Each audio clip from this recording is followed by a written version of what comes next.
we define ourselves in this sort of modern consumerist, you can call it maybe Western culture, was in opposition to the other.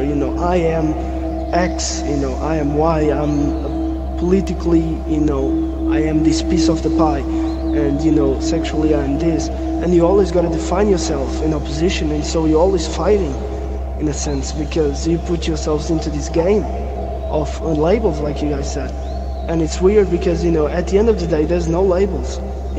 Reality is crazy, and I think culturally we are schizophrenic, because we have got so used to a reality that is completely out of our comprehension, that we that it's banal, that it doesn't matter, that we've gone into these little boxes of shimmering lights and technology, where there's a whole world sort of screaming at us. And I guess when when you are in a different mind state being, because there's an episode you be going through the spiritual thing or maybe psychedelic, you can really tap into the oneness and to the crazy notion that the world is alive. And I think, like you said, indigenous knowledge is amazing, and it needs to be it needs to be brought back, because it doesn't not all, there's many different tribes, but for example shamanic tribes or ayahuasca tribes or Amazonian tribes, in a sense they have a mythology of oneness, of Pachamama, of the god being the earth itself. It's a god that is alive and it's part of you,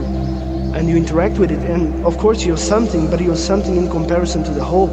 You're not an individual against the world.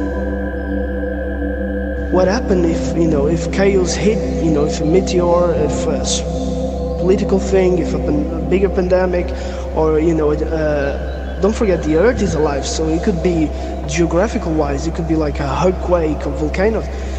The world would be thrown into disarray. We wouldn't know what to do. The cities would go down first, but like you said, the people in the Amazon, they would be the survivors. They would be the ones continuing the knowledge, and they'll be the ones who would survive, and maybe would learn from them.